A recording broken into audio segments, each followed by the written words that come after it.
नमस्कार, मैं हूं अजय। स्वागत है आप सभी का महाबहस में। तो जैसा योगी ने, मुख्यमंत्री ने साफ कर दिया है कि उत्तर प्रदेश नंबर 1 बन गया है, लेकिन प्रियंका गांधी वाड्रा को क्यों लगता है कि कब जाएगी ये सरकार?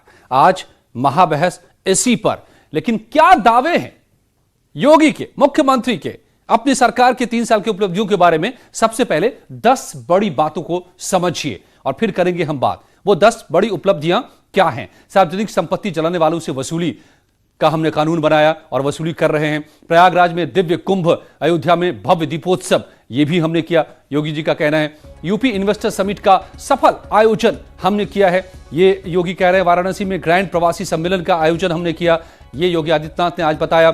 लखनऊ में विशाल डिफेंस एक्सपो का आयोजन हमने किया, जिससे बड़े पैमाने पर इन्वेस्टमेंट आ रहा है। बुंदेलखंड गंगा एक्सप्रेसवे को हरी झंडी दी और पूर्वांचल एक्सप्रेसवे का काम पूरा हो चुका है, इस साल के आखिर में खुल जाएगा। जेवर एयरपोर्ट पर काम तेजी से चल रहा है, दुनिया के 100 प्रोजेक्ट में इसे शामिल किया गया है। किसानों की कर्ज माफी और गन्ने का बकाया भुगतान हमने किया है और 1 डिस्ट्रिक्ट 1 प्रोडक्ट योजना लाकर हमने रोजगार को बढ़ावा दिया है प्रदेश में। नोएडा, लखनऊ में पुलिस कमिश्नरी सिस्टम, ये बड़ी बातें 10, लेकिन बातें और भी बहुत सारी हैं।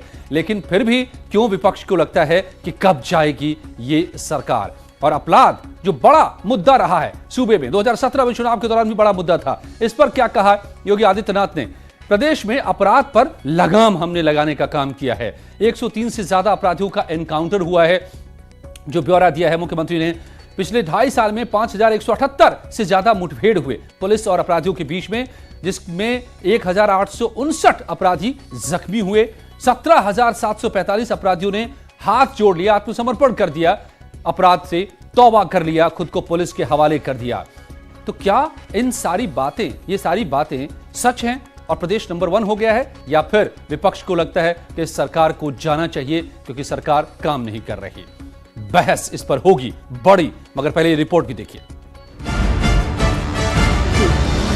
दुनिया को ज्ञान और अध्यात्म। सरकार के 3 साल पूरे होने पर सीएम योगी ने उपलब्धियां गिनाई। योगी ने कहा कि चुनौतियों के साथ मिली सत्ता को पीएम की प्रेरणा से विकास में बदला और दुनिया में एक अभूतपूर्व परिवर्तन देखा, जब जनता ने उत्तर प्रदेश के परसेप्शन को बदलने, उसे विकास, विश्वास और सुशासन में बदलने में हमें सफलता प्राप्त हो पाई। जो प्रदेश के सामने चुनौतियां थीं, इन चुनौतियों ने ही हमें जूझने की प्रेरणा दी, उसे अवसर में बदलने का एक अवसर दिया और देखते ही देखते उत्तर प्रदेश देश के अंदर हर एक क्षेत्र में कुछ नए प्रतिमान स्थापित करते हुए दिखाई दिए। सीएम योगी ने कहा कि 3 साल पहले शिक्षा, स्वास्थ्य, बिजली, पानी, सड़क की समस्याओं से जूझ रहे प्रदेश को हर क्षेत्र में अग्रणी बनाया, राज्य को भ्रष्टाचार और अपराध से मुक्त किया। हालांकि सीएम योगी के दावों को विपक्ष ने सिरे से नकार दिया। 3 साल का जो काम है इनका, लोगों को उत्पीड़ित करने वाला है। 3 साल में कोई विकास का काम हुआ ही नहीं, कोई नहीं हुआ, केवल ही झूठ बोलते रहे। झूठ से भरे इस रिपोर्ट कार्ड में महिला सुरक्षा को लेकर बड़े बड़े दावे किए गए हैं, लेकिन उन्नाव की भयावह घटना के बाद आज लखीमपुर की घटना ने महिला सुरक्षा के दावे की पोल खोल दी है। आखिर सरकार कब जागेगी? अब सवाल है कि योगी सरकार के दावों में कितना दम है। क्या विपक्ष के 15 साल पर भारी हैं योगी के 3 साल? क्या वाकई यूपी नंबर 1 बन गया है?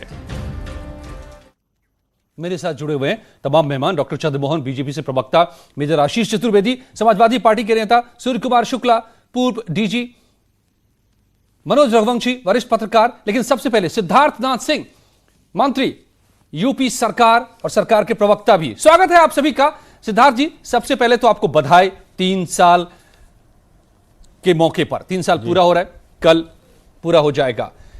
लेकिन ये जो उपलब्धियों को सामने लेकर आप लोग आ रहे हैं, विपक्ष तो कह रहा है कि यह झूठ का पुलिंदा है, इसके अलावा कुछ नहीं है। कब जाएगी यह सरकार?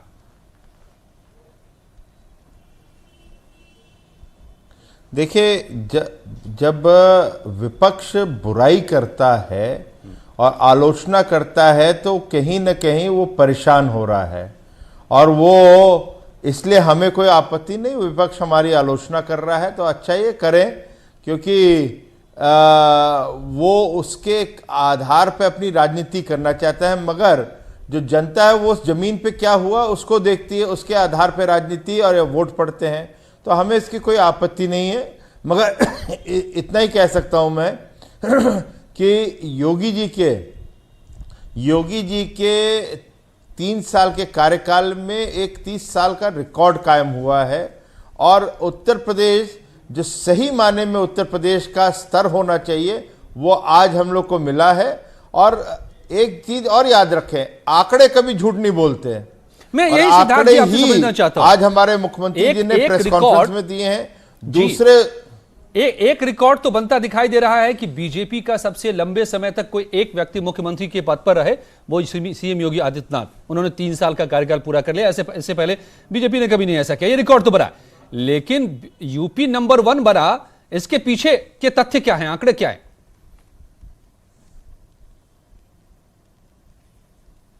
आंकड़े तो आज दिए हैं, हर चीज के आंकड़े दिए हैं, चाहे वो कानून व्यवस्था से संबंधित हो, चाहे वो इन्वेस्टर से सबमिट हो, चाहे वो स्वच्छता से संबंधित हो, चाहे वो स्वास्थ्य से हो, चाहे वो बिजली के क्षेत्र में, ऊर्जा के क्षेत्र में हो, चाहे आज एक्सप्रेसवे बन रहे हो, जो कभी एयरपोर्ट नहीं बना था जेवर एयरपोर्ट, उसके आधार पे आप आ जाइए।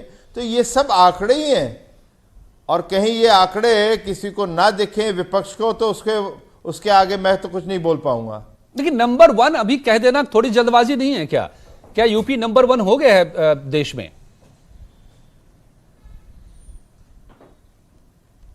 नहीं, देखिए, यूपी जो है वो वास्तव में नंबर 1 की हो गया है। अब आप आने वाले समय में जब हर राज्यों का सर्वेक्षण देखेंगे और बड़े राज्यों का देखेंगे तो आपको वो दिखेगा।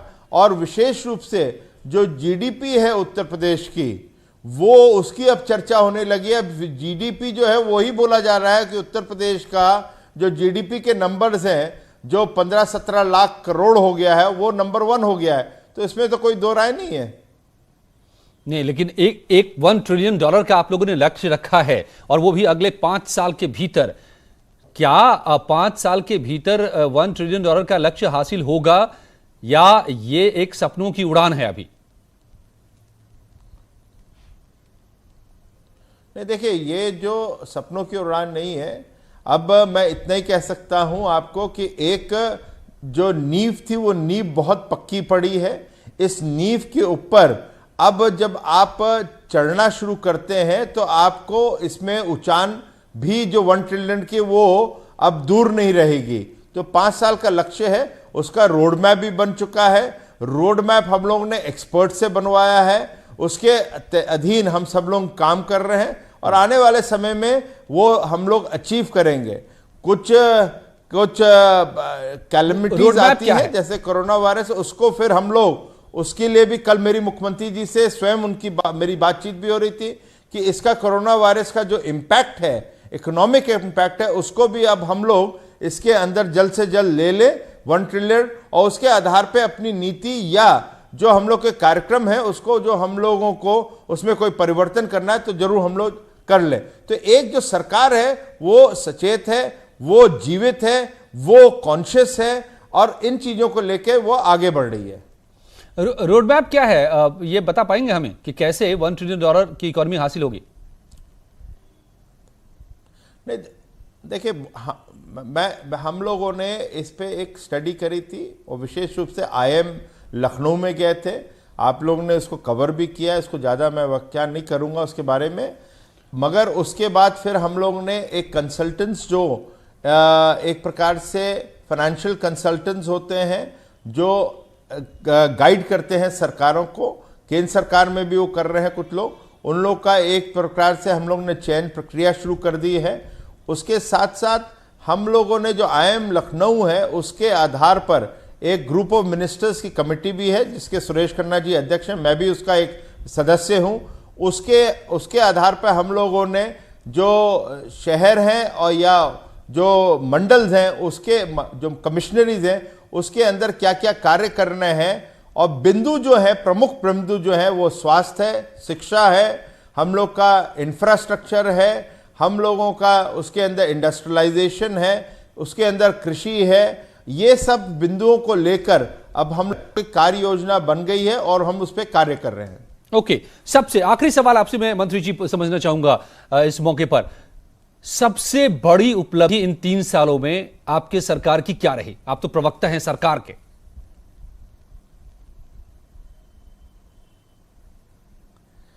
मेरे को देखिए इसमें बड़ा कठिन होता है इस तरह से बोलना, मगर अनेक उपलब्धियां हैं, और जो सबसे बड़ी उपलब्धि है कि उत्तर प्रदेश को एक स्टेबल जो स्थिर सरकार दी गई है। उत्तर प्रदेश को अनेक मुख्यमंत्री नहीं, 4 मुख्यमंत्री नहीं, 2.5 मुख्यमंत्री नहीं, उत्तर प्रदेश को एक मुख्यमंत्री जो कर्मठ है, जो निष्ठावान है और जो पूरी तरह से उत्तर प्रदेश के 23 करोड़ लोगों के लिए समर्पित है। ये बहुत बड़ी उपलब्धि है और ये इस उपलब्धि के साथ सब उपलब्धियां जुड़ जाती हैं। चलिए, जनता ने यह उपलब्धि आपको दी है एक स्थिर सरकार के तौर पर और स्थिर मुख्यमंत्री के तौर पर इसको निभा रहे हैं योगी आदित्यनाथ जी, और आप सभी लगे हुए हैं इस कोशिश में कि आज न भी भले हर मायने में नंबर 1 बन गया हो यूपी, लेकिन आने वाले दिनों में यह बनकर रहेगा। जनता की यही उम्मीद है और इसलिए इतने बड़े मैंडेट के साथ आपको सत्ता में बिठाया है। तो हमारी शुभकामनाएं हैं आपको सिद्धार्थनाथ जी, और धन्यवाद मेरे साथ जुड़ने के लिए। अब आइए हम बढ़ते हैं बहस की तरफ कि क्यों ऐतराज है विपक्ष को, क्या ऐतराज है, क्यों लगता है कि यह सरकार फेल है and it should go. Major Ashish Chaturvedi, आप सुन रहे थे मंत्री जी की बात को, आप सुन रहे थे उन तमाम पॉइंट्स को, हम दिखा भी रहे हैं, लिख भी रहे हैं जो योगी जी ने कहा है। आपको क्यों ऐसा लगता है कि यह सब झूठ का पुलिंदा है? आपके राजेंद्र चौधरी जी यही बात बता रहे थे अभी। देखिए, अगर किसी शादी में दूल्हा खुद ही ढोल बजाने लग जाए, कुछ वैसी स्थिति थी यहाँ पे। पहली बात तो जो अभी मंत्री जी कह रहे थे कि जो सबसे बड़ी उपलब्धि है उनका एक मुख्यमंत्री, अरे तो एक सरकार में एक ही मुख्यमंत्री तो होता है। नहीं, वो आप ही के सरकार के बारे में कह रहे थे कि 3.5 मुख्यमंत्री होते थे। ये अभी चंद्रमोहन जी बता देंगे आपको। 3.5 बता देना नहीं, वो कि भारतीय जनता पार्टी का ये पहली बार है। अभी खुद ही आप लोगों ने कहा कि पहली बार है कि 3 साल तक कोई भारतीय जनता पार्टी का मुख्यमंत्री रहा, वरना बीच ही में बदल जाता है, वो एक अलग बात है। आप ही ने कहा, मैंने ऐसा कुछ भी नहीं कहा, ये तो आप ही ने बताया, मेरी भी जानकारी अभी आपने अपडेट की। दूसरी चीज, पहली बार ऐसा है कि एक मुख्यमंत्री है, 2 उप मुख्यमंत्री भी हैं। अभी बात हो रही थी कि जो यूपी जो है नंबर 1 बन रहा है कई चीजों में, अभी मैं सुन रहा था। हाँ, उससे मैं कुछ हद तक सहमत हूं। अब मैं ये भी बता दूं कि किन चीजों में यूपी नंबर 1 है। अगर आप गूगल पे टाइप करेंगे कि इस पूरे हिंदुस्तान में सबसे ज्यादा अपराध किस प्रदेश में होता है, तो वो आज उत्तर प्रदेश में होता है। दूसरा, अगर आप गूगल पे टाइप करेंगे कि महिलाओं के विरुद्ध पूरे हिंदुस्तान में सबसे ज्यादा अपराध किस प्रदेश में होता है, तो वो उत्तर प्रदेश में होता है। अगर मैं कहूं कि वो कह रहे थे कि इतनी ट्रिलियन इकोनॉमी, ये इस तरीके की बातें, डिफेंस एक्सपो से हमको क्या फायदा हुआ? इतने करोड़ रुपए खर्च हो जाते हैं, एक एक्सपेंडिचर होता है, क्या उससे कोई इंडस्ट्री? तो आपको लगता है कि डिफेंस एक्सपो बेकार है? लगी है। वहीं अगर आप सीएजी की इस तरह की कवायदें बेकार होती हैं? एक मिनट, मेरी बात कंप्लीट कर लीजिए, उसके बाद मैं आपके सवाल डिफेंस से आए हुए मेजर आशीष चतुर्वेदी, आप मेरी बात कंप्लीट करने दीजिए, देन तब आप मुझसे पूछिए। मैं इसीलिए कह रहा हूं, मैं अभी मेरी बात ने पूरी नहीं सुनी आपने। सीएजी की रिपोर्ट अगर आप देखते हैं तो सियाचिन ग्लेशियर में ये पहली बार हो रहा है, हमारे देश के सैनिकों के पास विंटर क्लोथिंग नहीं है, प्रॉपर फूडिंग नहीं है। जो पैसा यहां पे डिफेंस एक्सपो पे उड़ाया गया, मैं समझता हूं वो ज्यादा जरूरी था। उन सैनिकों को वो विंटर क्लोथिंग और प्रॉपर खाना देना ज्यादा जरूरी था मेरी उसमें, न कि अपनी वाहवाही करने के लिए आप एक डिफेंस एक्सपो करा लेते, जो केवल एक्सपेंडिचर हुआ है, उससे गेन कुछ नहीं हुआ है। मेरी प्राथमिकता वो सोल्जर है जो उस -40 डिग्री में खड़ा हुआ है, लेकिन उसे आपकी सरकार जो है हमारी प्रॉपर फूडिंग नहीं दे रही है, स्नो गॉगल्स नहीं दे रही है, वो प्राथमिकता होनी चाहिए थी। मेरी बात कंप्लीट कर लें, उसके बाद आप। टाइम लिमिट है, हम मुझे सबके पास जाना होगा, कोई वो नहीं। आशीष जी, या नहीं तो हाँ, नहीं बिल्कुल। तो जहां तक अब अगर हम बात कर ले, वो भुगतान की बात हो रही थी, एक बहुत बड़ा अमाउंट दिखाया गया कि किसानों का भुगतान हुआ है। क्या अगर आप निकल करके पूछें तो कितने किसानों का वाकई में भुगतान हुआ है? क्या एमएसपी बढ़ाई गई है गन्ना के? उस पर नहीं बढ़ाई गई है। तो ये बातें हैं जो बहुत सी ऐसी हैं जो एमएसपी बढ़ाई गई है, जहां तक मेरी जानकारी है, हालांकि लेकिन इस पर डॉक्टर चंद्रमोहन बताएंगे आपको। डॉक्टर चंद्रमोहन जी से मैं पूछूंगा, बट आपने लॉ एंड ऑर्डर के बारे में बात की। मैं सबसे बड़ा मुद्दा था 17 के चुनाव में, उसके बारे में सूर्य कुमार जी से भी पूछूंगा। मनोज रघुवंशी भी हैं, वरिष्ठ पत्रकार, वो ऑब्जर्व करते हैं। दीपक भी हैं। डॉक्टर चंद्रमोहन, आप पहले जवाब देना चाहेंगे जल्दी से। झूठ का पुलिंदा या सच में नंबर वन? राम गोविंद जी, राम अजय जी, मैं राम गोविंद चौधरी जी को सुनना था। वो कह रहे थे इसमें उत्पीड़न हो रहा है। अब वो क्योंकि आज ही आजम खान जी की जमानत खारिज हुई है, तो वो हमको बताएंगे ये सब बातें। और क्या बताएंगे? समाजवादी पार्टी का सर्टिफिकेट हमको नहीं चाहिए, हमको जनता का सर्टिफिकेट चाहिए। और जनता का सर्टिफिकेट हमको बार बार मिल रहा है। कन्नौज की जनता ने भी दिया और फिरोजाबाद की ने भी दिया, बदायूं की ने भी दिया, हमको बार बार दिया है। हमको 2014 में भी दिया, 17 में भी दिया, निकाय चुनाव में भी दिया और 2019 के लोकसभा चुनाव में दिया। बार बार जनता दे रही है। अगर हम किसानों के साथ नहीं हैं तो किसान तो सड़क पे आ जाता। आज उत्तर प्रदेश में कोई भूमि माफिया नहीं है, कोई जमीन पे कब्जा नहीं कर पा रहा है। आपने और हमने चर्चा की है उस विषय पर कि जवारबाग कांड क्या था। सत्ता के संरक्षण में केवल जमीनों पर कब्जे हो रहे थे। आपने आजम खां को भूमाफिया पोर्टल पर डाल दिया। अजय जी, आप खूब लंबे समय से, ये उत्पीड़न नहीं है तो क्या है? बिल्कुल है। जो वो भूमाफिया है आजम खां का मतलब ही भूमाफिया है और कुछ है ही नहीं। शत्रु संपत्ति वो कब्जा वो करेंगे, गरीबों का शोषण वो करेंगे। आप तो रामपुर जाके आए हैं जी। समाजवादी पार्टी के जो लोग यहां बैठ के तर्क कुतर्क करते हैं वो तो रामपुर गए भी नहीं। अजय जी, आप तो रामपुर गए हैं, कितनी बार नहीं गए हैं? आपने देखा है रामपुर को, समझा है रामपुर को, रामपुर से लोगों को अवगत कराया है। आजम खां के चेहरे से नकाब हटाने का काम आपने किया। ओके, अभिनंदन है। ठीक है। इस प्रदेश में मुझे पता है अजय जी, यहां सूर्य प्रकाश जी बैठे हुए हैं, यहां बसें लुट जाती थी। आज उत्तर प्रदेश में बस नहीं लुट रही है। आज रात हो दिन हो लगातार बसों का आवागमन होता है। गाड़ियां लुट जाती थी, आज वो नहीं है उत्तर प्रदेश। आज उत्तर प्रदेश वो उत्तर प्रदेश है। आज वो उत्तर प्रदेश नहीं है कि पहले टोटी लेके प्रेस कॉन्फ्रेंस, अब हाथ की रेखा दिखा के प्रेस कॉन्फ्रेंस। अब वो उत्तर प्रदेश नहीं है। ठीक है, ठीक है। आज उत्तर प्रदेश में हर विधानसभा में उपलब्धि लेकर हम जा रहे हैं जनता के बीच में। ये उत्तर प्रदेश है। ये योगी का उत्तर प्रदेश है। दीपक, ये युवराज का, ये आवाज, ये राजनीतिक विरासत का उत्तर प्रदेश नहीं है। डॉक्टर चंद्रमोहन, मैं आपसे एक जिला की उपलब्धि पूछ रहा हूं, क्या आप बता सकते हैं? समाजवादी बीएसपी की आवाज। डॉक्टर साहब, एक जिला की उपलब्धि पूछूंगा, क्या आप बताने के लिए तैयार हैं? नहीं, क्या पूछना चाहते हैं आप? सवाल कर लीजिए ना। अब वो हाँ बोले तो मैं जिले का नाम लूं। आप सवाल कर लीजिए। मैं इनसे पूछना चाहता हूं कि उन्नाव की उपलब्धि बताइए। आप ऐसा उन्नाव में क्या कर दिए हैं? आकाश पर खत्म करिए। आप क्या कहां चक्कर में पड़े हैं? नहीं, उन्नाव के चक्कर में नहीं पड़े। की बात करिए, आकाश की बात करिए आप, और बाकी बातें क्या करेंगे? उन्नाव की उपलब्धि बताइए। आपने 3 साल उन्नाव पे भी तो राज किया उत्तर प्रदेश में। अरे आप बौखलाइए मत साहब, सत्ता में हो, प्रश्नों का उत्तर देना सीखिए।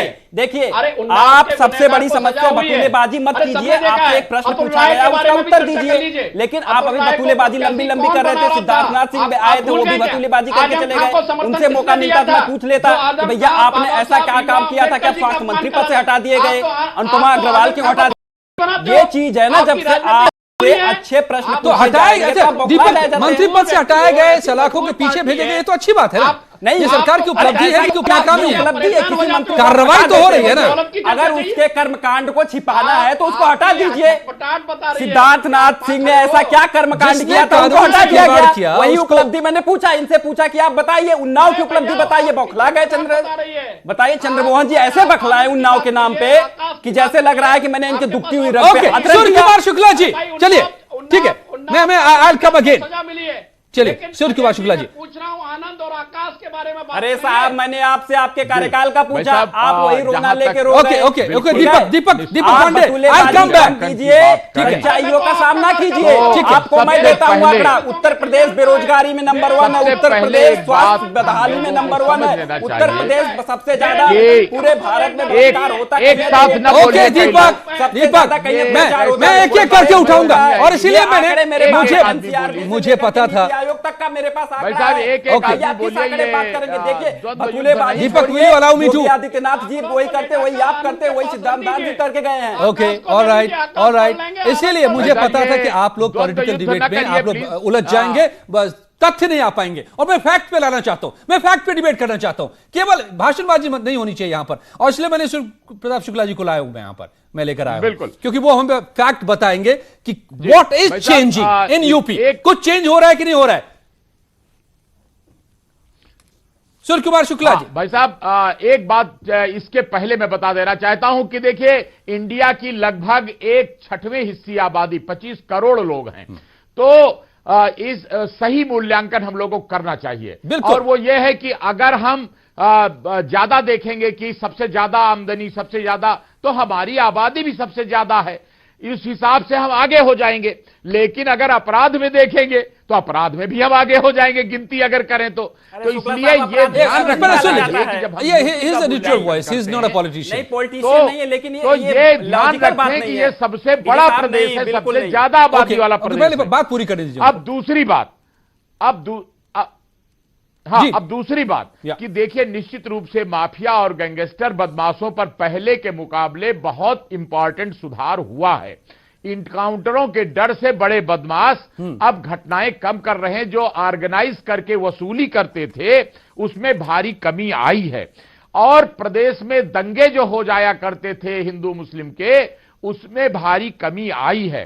इसी तरह एक जो बड़ी पॉजिटिव बात हुई है कि कोई ये नहीं कह सकता कि शासन स्तर पर कोई घूसखोरी बेईमानी हो रही है। साहब एक अच्छी बात हुई कि जब पोर्टल से खरीदारी का जो आदेश हुआ, अरे डीजी साहब और जाइए 100 विधायक आकर के देखिए विधानसभा में बैठते हैं और बोलते हैं, और आपका एक विधायक बोलते हैं, बता रहे हैं लोनी के विधायक दीपक और मनोज जी के पास भी जाना है। आपको बहुत मौका मैंने दिया, फ्री वॉइस देखिए उनको फैक्ट रखने दीजिए ना भाई। आप ही बोलेंगे, दूसरे को बोलने नहीं देंगे क्या भाई? उनको भी हक है अपनी बात कहने का ना। जब आपका अवसर मिले तो आप बताइए ना। जब आप बोल रहे थे तो मैंने तो नहीं बोला, निकल जाएगा, लोग वही गलत चीज सुन लेंगे। मिले तो आप सबकी बात जानते हैं लोग, प्लीज। जी नहीं, तो इसका मतलब ये नहीं कि आप जंप कर जाइए, ये नहीं उचित है।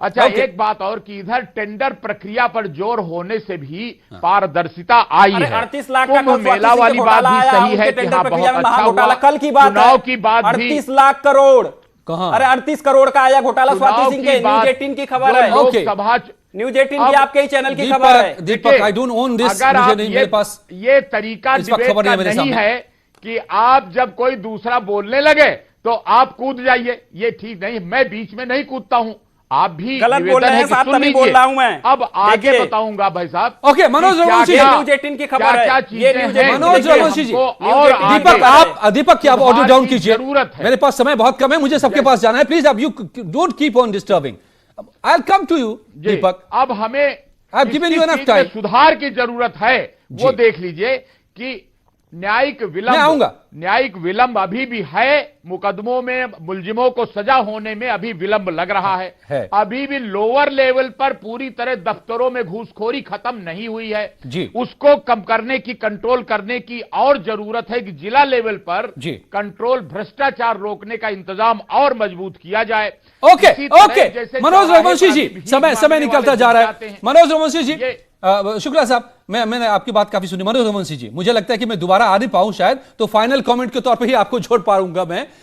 आप ये हमें समझाएं, सत्ता का मतलब सिर्फ, सरकार का मतलब सिर्फ ये नहीं होता है कि कितनी सड़कें बनी या कितने हॉस्पिटल में कितनी दवाइयां मिल गई या कितने डॉक्टर आ पाए। सत्ता का मतलब होता है जनता के लिए रिस्पॉन्सिव होना, जनता के मन में भरोसा जगाना जो टूट गया था हमारे देश में लंबे समय से कि सरकार कुछ नहीं करती। क्या वाकई वो भरोसा हमारा लौट पा रहा है? क्या वाकई उत्तर प्रदेश को उत्तम प्रदेश बनाने की तरफ हम बढ़ पा रहे हैं?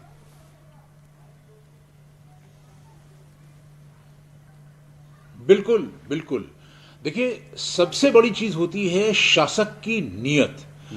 जैसे योगी शासक, वैसे कर्मयोगी नरेंद्र मोदी शासक, अमित शाह, ये वो लोग हैं, नरेंद्र मोदी, अमित शाह, योगी आदित्यनाथ, ये वो लोग हैं जिन्होंने कि देश के लिए, हमारे आपके लिए अपनी जान को अपनी हथेली पर रख दिया है।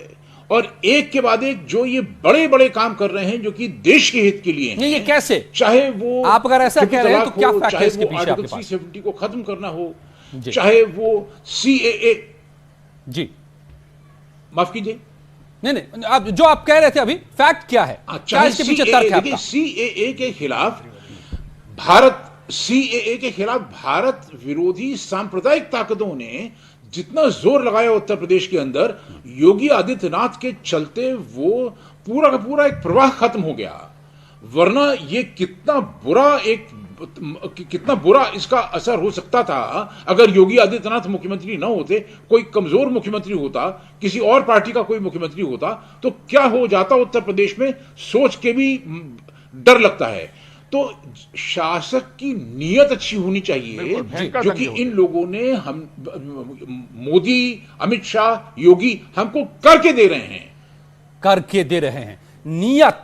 नीयत क्या साफ है, और इसीलिए ये बदलाव महसूस सूर्य कुमार शुक्ला जी कर रहे हैं, या मनोज रघुवंशी कर रहे हैं, या सरकार दावा कर रही है, या फिर जो मेजर आशीष चतुर्वेदी को लगता है, या दीपक पांडे को लगता है, या प्रियंका गांधी वाड्रा को लगता है कि सरकार सिर्फ कह रही है, कर कुछ नहीं रही है। असल में यह महसूस तो आप करते हैं, जनता करती है, और इसीलिए आप ही को तय करना होता है। और लोकतंत्र में अधिकार भी आप ही का है, क्योंकि जो कुछ हो रहा है आपके लिए हो रहा है, तो तय भी आप ही कीजिए और दुआ कीजिए कि वाकई हम नंबर 1 बन रहे हैं, बनेंगे। धन्यवाद आप सबका मेरे साथ महाबहस में जुड़ने के लिए। जारी है यहां खबरों का सिलसिला।